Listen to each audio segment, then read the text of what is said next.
तो दोस्तों कैसे हो आप सभी। आई होप आप सभी बहुत ही अच्छे होंगे, स्वस्थ होंगे, एकदम मस्त होंगे। तो दोस्तों आज का एडवांस प्रैक्टिस सेट होगा 9। ये प्रैक्टिस सेट डेली आपका शाम के 4 बजे शुरू होता है साथियों। यदि आप यूपी कांस्टेबल की तैयारी कर रहे हैं तो यहाँ पर जो है आप अपनी तैयारी को एक अच्छे लेवल तक बूस्ट कर पाएंगे। तो साथियों आज के सेशन की शुरुआत करते हैं। देखिए कल का होमवर्क का क्वेश्चन था 4 लीटर दूध में कौन सा विशेष्य होगा। ठीक है, तो देखिए यहाँ पर 4 लीटर दूध है तो दूध की क्या विशेषता हो रही है। यहाँ पर दूध कितना 4 लीटर है। ठीक है, तो विशेष्य पूछा है तो विशेष्य क्या होता है, आपके संज्ञा या सर्वनाम शब्द होते हैं। तो ऑप्शन सी बिल्कुल आप सभी का सही उत्तर था कल का। ठीक है, सभी दोस्तों ने सही कमेंट भी किया था। तो दोस्तों आज के सेशन का पहला क्वेश्चन देखिए यहाँ पर क्या हो जाएगा। समुद्री सांप में घातक परंतु बहुत कीमती जहर पाया जाता है, वाक्य में क्या क्या है। ठीक है, तो देखिए वाक्य में क्या विशेषण और विशेष्य से क्वेश्चन है। तो देखिए समुद्री सांप में घातक परंतु बहुत कीमती जहर पाया जाता है। तो देखिए सांप कैसा समुद्री है, तो ये एक यहाँ पर विशेषण हो जाएगा। तो ये एक विशेषण यहाँ पर समुद्री हो गया, घातक एक विशेषण हो गया, परंतु बहुत कीमती जहर, तो जहर की विशेषता बता रहा है कीमती है। तो यहाँ पर जो आपके हो गए 3 तो विशेषण हो गए, और विशेष्य कितने हो गए आपके, एक सांप विशेष्य हो गया और एक आपका जहर विशेष्य हो गया। ठीक है, तो 3 विशेषण और 2 विशेष्य आपके मिल गए हैं। और ये आपका कौन सा हो जाएगा, पहला ऑप्शन ही बिल्कुल राइट हो जाएगा। सभी दोस्तों का कौन सा ऑप्शन हो जाएगा, ए ऑप्शन बिल्कुल सही उत्तर होगा। अगला क्वेश्चन देखिए साथियों, अगला क्वेश्चन आपका क्या है। कमीज के लिए 1.5 मीटर कपड़ा चाहिए, में किस कोटि का विशेषण प्रयुक्त हुआ है। देखिए विशेषण से बहुत बार एग्जाम में क्वेश्चन बनते हैं और बच्चे यहाँ पर अक्सर कंफ्यूज होते हैं। तो देखिए कमीज के लिए कितना कपड़ा चाहिए, 1.5 मीटर। तो कपड़ा कितना चाहिए, 1.5 मीटर चाहिए। और ये विशेषण कैसा हो जाएगा, क्या आपका गुण है, 1.5 मीटर क्या गुण है कोई, तो आप कहेंगे जी भाई नहीं, गुणवाचक नहीं होगा, प्रश्नवाचक भी नहीं होता है, संख्यावाचक बोलेंगे तो नहीं। देखिए नाप और तोल का माप है तो परिमाणवाचक बिल्कुल सही उत्तर हो जाएगा। ऑप्शन डी आप सभी का बिल्कुल सही उत्तर होगा साथियों। अगला क्वेश्चन देखिएगा। और दोस्तों जिन दोस्तों ने अभी तक वीडियो को लाइक नहीं किया प्लीज लाइक कर दीजिए और चैनल को सब्सक्राइब करके बेल आइकन ऑल प्रेस कर दीजिए, जिससे आने वाली प्रैक्टिस सेटों की वीडियो भी या अन्य कोई वीडियो भी आपको आसानी से मिल जाए। ठीक है जी, तो देखिए यहाँ पर क्वेश्चन क्या है, निम्नलिखित वाक्यों में से किस वाक्य में सर्वनाम का अशुद्ध प्रयोग हुआ है। ठीक है, सर्वनाम का अशुद्ध प्रयोग हुआ है। देखिए वाक्य पढ़िए सबसे पहले। वह स्वयं यहाँ नहीं आना चाहती, तो बिल्कुल सही लिखा हुआ है, कोई गलती नहीं है। आपके आग्रह पर मैं दिल्ली जा रहा हूँ, तो यहाँ पर भी आपकी कोई त्रुटि नहीं है। आपके आग्रह पर मैं दिल्ली जा सकता हूँ, तो यहाँ पर इसमें कोई त्रुटि नहीं होगी। मैं तेरे को घड़ी दूँ, भाई ये दिल्ली वाली लैंग्वेज यहाँ पर नहीं चलेगी। ऑप्शन सी जो है आपका अशुद्ध हो जाएगा। ठीक है, तेरे को मेरे को नहीं चलेगा, ऑप्शन सी यहाँ पर अशुद्ध हो जाएगा, यही आपका उत्तर हो जाएगा। ठीक है, क्योंकि यहाँ पर सर्वनाम का अशुद्ध आपसे प्रयोग पूछा था, तो ऑप्शन सी यहाँ पर सही उत्तर हो जाएगा। अगला क्वेश्चन देखिए साथियों, जो सो के प्रयोग से संबंधित सर्वनाम को पहचानिए। ठीक है, जो सो, तो देखिए मैं आपको बता दूं यहाँ पर ये प्रश्नवाचक कौन सा होता है, कौन, और क्या हो जाएगा आपके प्रश्नवाचक जो सर्वनाम शब्द होते हैं वे कौन सी हो जाएगी, कौन, ये आपका हो जाएगा कौन क्या हो जाएगी, याद रखिए कौन क्या आपका प्रश्नवाचक सर्वनाम हो जाएगी। पुरुषवाचक में आ जाएगा मैं या तुम आ जाएंगे, मैं या तुम बोल दो आप इसको। निजवाचक में आप शब्द आ जाता है सर्वनाम का। संबंधवाचक में जो सो बिल्कुल सही होगा, डी ऑप्शन आप सभी दोस्तों का राइट हो जाएगा। अगला क्वेश्चन देखिए साथियों, अगला क्वेश्चन यहाँ पर क्या है। गोस्वामी तुलसीदास जी की रचना कवितावली जो है किस भाषा की रचना है। कवितावली किस भाषा की रचना, क्या अवधी भाषा की रचना है, तो आप बोलेंगे अवधि की नहीं है भाई, ये तो आपकी ब्रजभाषा की रचना है। ठीक है, तो ऑप्शन बी सभी दोस्तों का एकदम राइट उत्तर होगा। ठीक है, मैथिली बुंदेली नहीं होगी। ठीक है जी, अगला क्वेश्चन देखिए। सरहपा का संबंध निम्न में से किससे है। ठीक है, तो सरहपा जो है किससे संबंधित है, जैन काव्य से बिल्कुल नहीं होगी, नाथ साहित्य से बिल्कुल भी नहीं, दासो काव्य से नहीं होगा इनका संबंध, सिद्ध साहित्य बिल्कुल सही उत्तर होगा, ऑप्शन ए आपका बिल्कुल सही उत्तर हो जाएगा। ठीक है, सिद्ध साहित्य के रचनाकार थे। तो यहाँ पर जो है ऑप्शन ए आप सभी का राइट आंसर होगा। अगला क्वेश्चन देखिए साथियों, काशी नगरी प्रचारिणी सभा की स्थापना स्थापना यहाँ पर पा बनेगा, स्थापना किस वर्ष हुई। ये क्या 1905 में हुई, तो ये भी गलत हो जाएगा, 1903 में नहीं हुई है, ना ही 1900 में हुई है, 1893 बिल्कुल सही उत्तर हो जाएगा। काशी नागरी प्रचारिणी सभा की स्थापना कब हुई है, 1893 में, 1893 में। तो ऑप्शन ए सभी का सही उत्तर होगा। अगला क्वेश्चन देखिएगा, निम्नलिखित में से अष्टछाप का कवि कौन नहीं है। देखिए अष्टछाप में 8 कवि थे। ठीक है, अष्टछाप में कितने कवि थे, 8 कवि थे।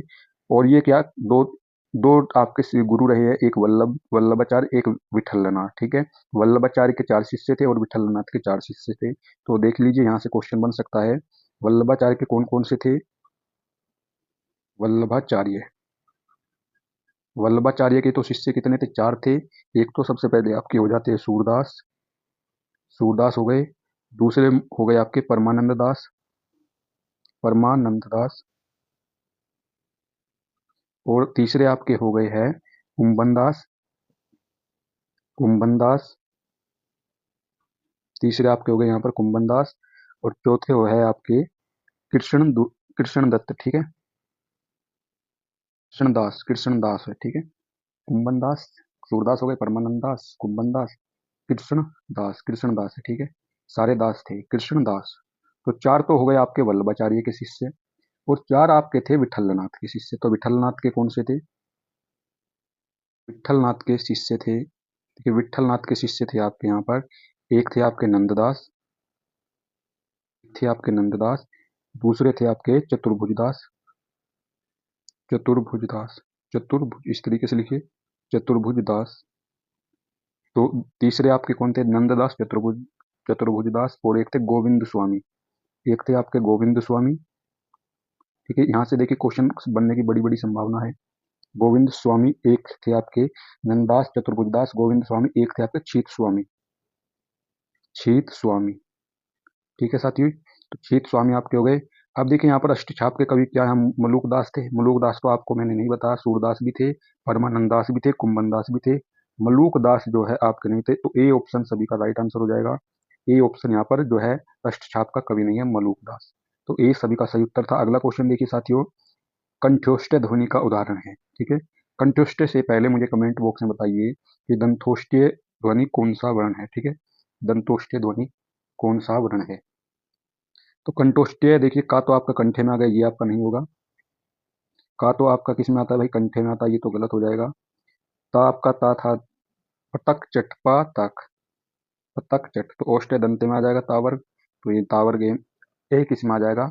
ये आपका आ जाएगा ए, ई एस, ई एस, ठीक है। कंठोष्ठ्य में आपका आता है साथियों ओ, ठीक है। कंठोष्ठ्य में एक तो ओ आ गया, एक ओ आ जाएगा, ये वाला एक अंक आ जाएगा, ये आ जाएगा आपका ये वाला, ठीक है।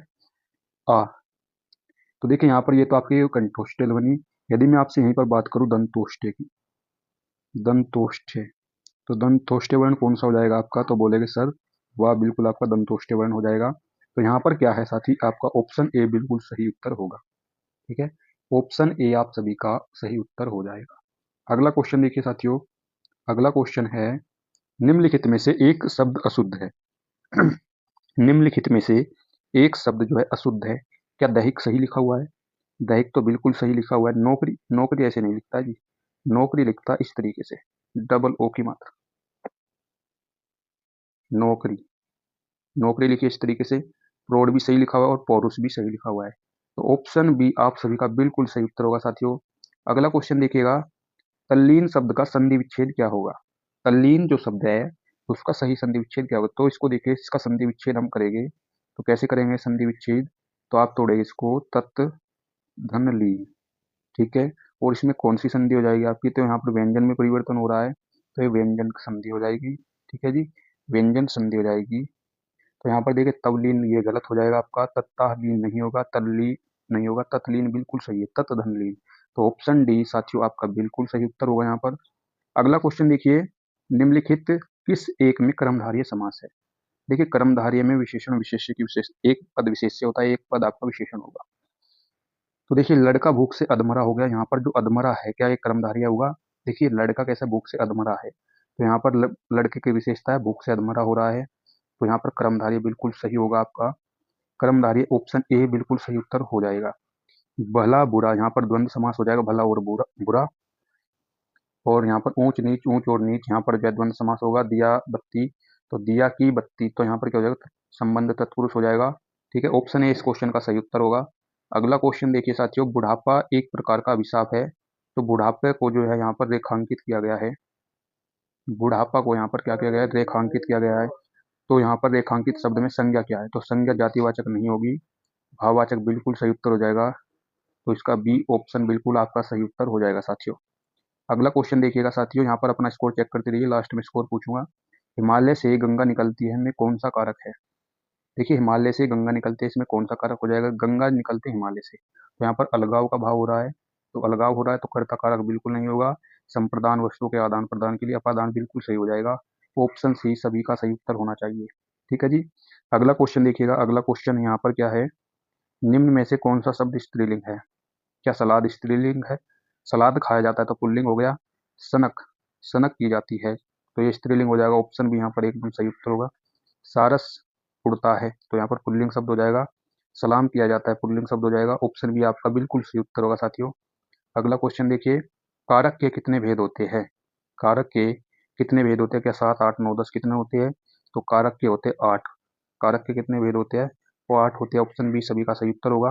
कर्ता ने कर्म को करण से द्वारा संप्रदान को के लिए अधिकरण में पर संबंध का के संबोधन है, अरे वो 8 हो गए आपके। तो अगला क्वेश्चन देखिए साथियों, कौन सा वाक्य शुद्ध लिखा गया है? क्या तुम दिल्ली जा रहे हो? ये सही लिखा हुआ है, वाक्य तो सही लिखा हुआ है, लेकिन यहाँ पर जो विषयामादि बोधक चिन्ह लगा है ये गलत होगा। क्या तुम दिल्ली जा रहे हो बिल्कुल सही लिखा हुआ है, ऑप्शन बी बिल्कुल राइट है। क्या तुम दिल्ली जा रहे हो तो यहाँ पर प्रश्नवाचक चिन्ह होता है, ये गलती हो गई। क्या जा रहे हो दिल्ली, ये भी गलत हो जाएगा। ऑप्शन बी सभी का सही उत्तर होगा साथियों। अगला क्वेश्चन देखिए यहाँ पर क्या है, वह पढ़ता है लेकिन बात भी बहुत करता है, व्याकरण की दृष्टि से रेखांकित शब्द को पहचानिए। जो आपका रेखांकित किया गया है ये शब्द लेकिन, ये आपका कैसा शब्द है? क्या ये क्रिया विशेषण है? क्रिया की विशेषता वाला होता है क्रिया विशेषण।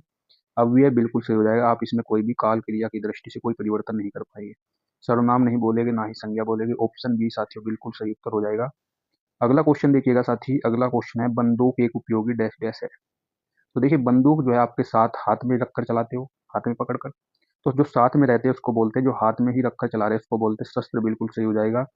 जैसे आपका हो गया बाण, भाला, भाला आपका एक क्या हो जाएगा? अस्त्र हो जाएगा। भाला यहाँ पर अस्त्र हो जाएगा। तो ऑप्शन सी इस क्वेश्चन का सही हो जाएगा। देखिए जो साथ में, जो आपके शरीर के साथ हो तो उसको बोलिएगा शस्त्र, और जो यूज करते समय शरीर से दूर हो जाए तो उसको बोलिएगा आप अस्त्र, ठीक है। तो ऑप्शन सी यहाँ पर एकदम सही उत्तर होगा। अगला क्वेश्चन देखिए, इसको जो है क्रमबद्ध तरीके से लगाना है। सब जानते हैं कि, सब जानते हैं कि देर सवेर भारत की एकमात्र राजभाषा, ठीक है, देर सवेर भारत की एकमात्र राजभाषा सिद्ध होगी ही। सब जानते हैं कि हिंदी देर सवेर भारत की एकमात्र, देखिए पहले नंबर पे क्या आ जाएगा? ये वाला आ जाएगा आपका, पहले नंबर पर आ गया ये, एकमात्र राजभाषा सिद्ध होगी ही, अंग्रेजी सह राजभाषा पद से हटेगी ही, तो ये दूसरे पे आ जाएगा। तो ये, तो उस स्थिति, ये तीसरे पे आ जाएगा। तो उस स्थिति के अनुकूल अपने को बना लेने के लिए, ये चौथे पर आ जाएगा। हम हिंदी का अध्ययन करें, बिल्कुल सही हो जाएगा। तो देखिए यहाँ पर क्या बन रहा है, सबसे पहले आपका आया था रा, तो रा जो है आपका इस ऑप्शन में नहीं है, इसको काट दीजिए, इसमें नहीं है, इसको काट दीजिए। फिर उसके बाद आया आपका या, फिर उसके बाद रा के बाद या है, तो इसमें वाह आ गया, ये गलत हो गया। ऑप्शन ए आप सभी का बिल्कुल सही उत्तर हो जाएगा साथियों।